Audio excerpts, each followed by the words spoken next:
Joanna Chrzanowska, witam Państwa w gościnnych murach Kutnowskiej Biblioteki. Dzisiaj moimi Państwa gośćmi są Pani dyrektor Kutnowskiej Biblioteki, Pani Magdalena Konczarek. Dzień dobry. Dzień dobry, witam. I prawnuk Szaloma Asza, Pan Mazower. Dzień dobry. Dzień dobry.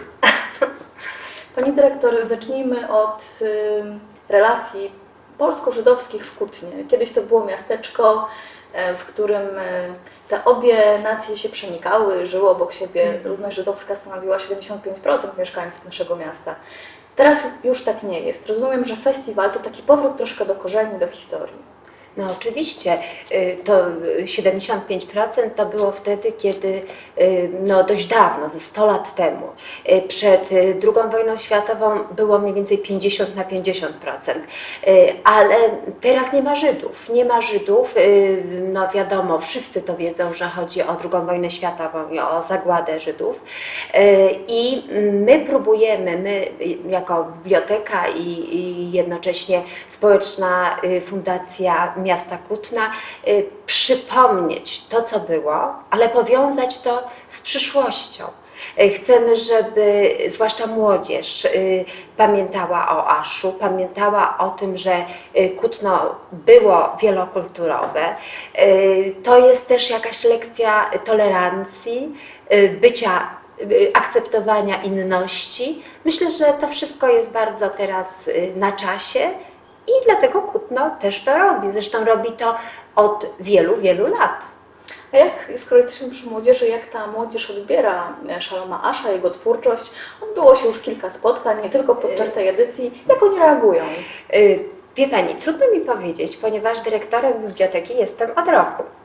Natomiast dzisiaj była właśnie konferencja naukowa, przed chwilą się skończyła i ja patrzyłam naprawdę z taką radością czy entuzjazmem, że ta młodzież słuchała. Oni nie byli tylko biernymi słuchaczami, widzami, tylko angażowali się w to wszystko. I to jest budujące. No, my też próbujemy rozpowszechniać kulturę żydowską i samego Asza, który jest bardzo mało znany w Polsce. I w Kutnie myślę, że też. Myślę, że Asz jest bardziej znany w ogóle w Europie Zachodniej, w Stanach Zjednoczonych niż w Kutnie, ale właśnie nasza rola jest taka, żeby o tym przypominać, o tym wielkim pisarzu. Tutaj ostatni wykład profesora Kalinowskiego był skierowany tak zupełnie do młodzieży. To znaczy on przede wszystkim chciał pokazać młodzieży, że Asz to również autor drobnych, małych opowiadań. I że może, żeby nie zaczynali od bardzo dużej literatury, tomów grubych, tylko od tych niewielkich utworów.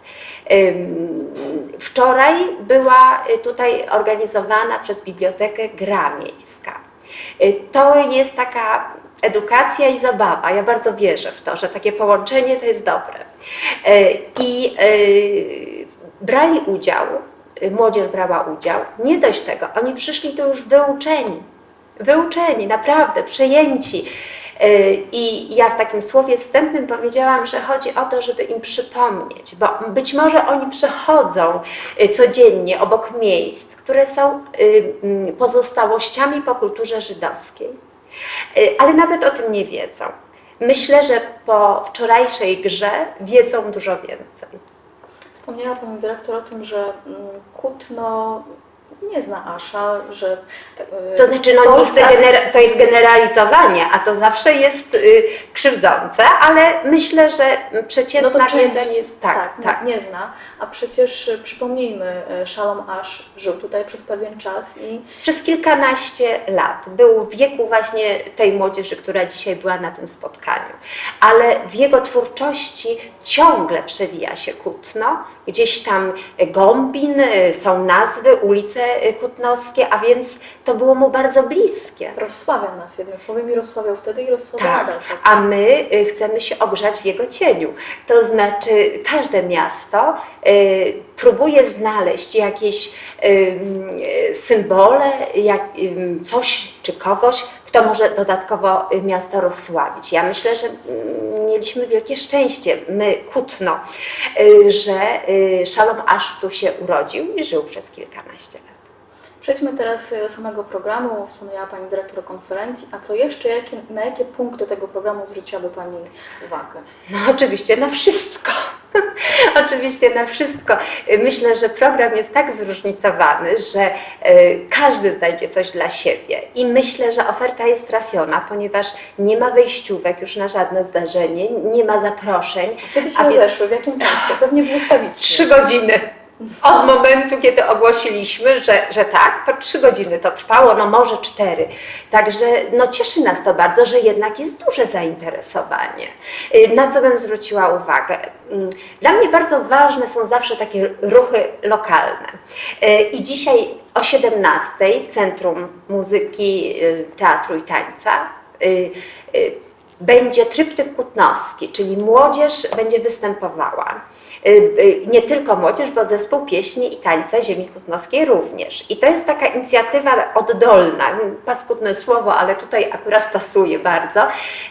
To oni chcieli coś zrobić, mieli konkretne typy, co chcą zrobić i jednak ta kultura żydowska gdzieś tam wokół nich jest, dostrzegają.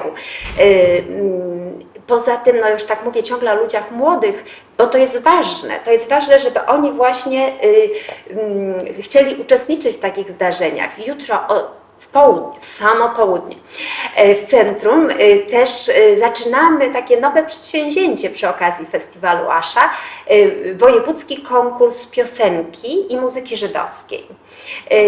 Nie jest dużo zgłoszeń, nie jest dużo kandydatów, jury zakwalifikowało grupę osób, wykonawców, ale przecież i Opole zaczynało się od małych bardzo jakichś takich ruchów i dobrze, że pierwszy rok będzie taki trochę poligonowy, zobaczymy jak się to będzie rozwijało, ale myślę, że to będzie fantastyczne wydarzenie, fantastyczne, że młodzi ludzie będą właśnie śpiewać, grać i będą nawiązywać do kultury żydowskiej. W niedzielę poza skrzypkiem na dachu, który też cieszy się ogromnym zainteresowaniem Kutniem, poznamy zwycięzców tegorocznej edycji konkursu na opowiadanie. Tak. Jakby poziom Pani oceniła tegorocznej edycji konkursu? Powiem Pani, zaskoczę pewnie tym zdaniem, ale ja tak naprawdę nie znam wszystkich tych opowiadań, ponieważ to się dzieje jak najbardziej daleko od nas. To znaczy, na każdą edycję wybieramy jury literackie, ludzi z zewnątrz, ludzi znanych w kręgu literatury i my im wysyłamy wszystkie prace. Może jakieś przecieki? Nie, to znaczy już werdykt jest. Tak, ale chodzi mi, jeśli chodzi o poziom, tak? Bo nie, jeszcze nie czytaliśmy, nie rozmawialiśmy o tym, bo przyznaję, że nawet nie było za dużo czasu, ale oczywiście po festiwalu z chęcią będziemy poznawać to wszystko. Mnie cieszy, że drugie miejsce zajęła praca pani Barbary Raszewskiej. Cieszy mnie to dlatego, że to jest mieszkanka Kutna. Występuje tam wątek właśnie kutnowski i motywy żydowskie, więc chociaż nie jest to warunek konieczny. Ale to cieszy, jeżeli ludzie z Kutna właśnie biorą udział w takich konkursach. To skoro wszystko się kręci wokół Szaloma Asza, teraz wspominajmy trochę. Porozmawiajmy z prawnukiem. Welcome to Kutno. Thank you. First of all, tell me what Kutno mean for you. Do you treat it like a special place? Yeah, very special place for me. I first came here about 15 years ago, so I've lost count of the number of times I've been to Kutno. It's at least 5 or 6 times. And I love coming here very much. Why? Well, obviously I come mainly for the festival, and this is very impressive to see how serious, with how much love, with how much dedication the festival is prepared each time, and how it involves so many different people in the town, how it involves local school children. I was amazed the last 2 or 3 times I came, just the standard of the performances, the concerts, the academic session as well. And 2 years ago, the publications that the library here produced, these set of books, it's superb. It's really on a level with anything any university press anywhere in the world can produce. I mean, it's a very serious, very important publication about ash in Polish. So it's wonderful to see this. So that's for the festival, but then I love walking around the town. I love seeing and understanding what Kutno was and how it's changed today. And you learn so much about the history of the town by coming here. So how Kutno has changed since then? In the time I've known it, Yeah. yes, it's much smarter, it's much cleaner, it's more modern. You have the business park on the edge of town, which I was amazed when I was taken there 2 years ago. I had no idea there was this huge business park. This year we have the fountain in the middle of the town. I can see a lot of renovation, a lot of projects about to start or just starting. So there's a lot of work happening here. It's modernizing all the time. I can see a lot of change. Say something to us about you, about your work for BBC. Yeah, so I work in BBC in radio. I edit a daily program for BBC World Service. It means for international audience, not so much focused on Britain. It's a conversation, it's a global conversation program, 1 hour every day, Monday to Friday. What time? At the moment, 3 o'clock. It will soon move to 4 o'clock in the afternoon in London, so 1 hour later here. And yeah, I've worked for the BBC for many years as an international news journalist. And then, apart from that, I like to research and write about Jewish history and Yiddish culture and my great-grandfather. I'm not an expert in my great-grandfather, but I'm very interested in his life and his journey from Kutno out into the world, first to Warsaw, then Paris, then New York. It's an amazing life story. He had an extraordinary personality, extraordinary energy, ambition, drive, and he wrote a huge amount. I mean, his collected works on my shelf are like this, really 20 volumes or something. And this is not everything. So how do you perceive your grandfather? How do I see him? Yeah. Well, I see him as a very determined figure. He liked, I think, to be controversial. He certainly didn't mind to be controversial, but he's not just controversial for the sake of it. He felt very strongly about the world around him, the Jewish world in Poland, and global politics. He was very interested in everything that was happening around him. He wrote a lot of journalism, always. And I think he was endlessly curious about the position of Jews in the world. How can Jews be safe? Where will they be safe? What will happen to them? He kind of sensed the Second World War was coming, and much earlier than many other people, many other writers did, I think. He had a very good radar, very good antenna for danger that was coming and world events that were coming. So he was a remarkable personality, no doubt. If you had a chance to meet him, what would you tell him? What would I tell him? I would ask him a lot of things. I would ask him a lot about his early life in Kutno, because this is very difficult to find out about, his early years. What was his childhood like? What was his wider family like? What was he feeling as a teenager? How religious? What sort of conflict between his very traditional upbringing and this mind that was expanding into the world and curious to discover the world? I would first of all ask him a lot about that. What do you think about this festival in Kutno, named your grandfather? Well, I think it's a wonderful event. I like the mix of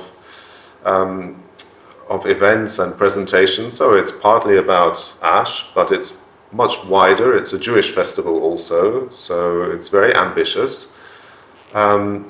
And it's done with a great deal of love and care and thought, and I love coming here. I mean, it's wonderful.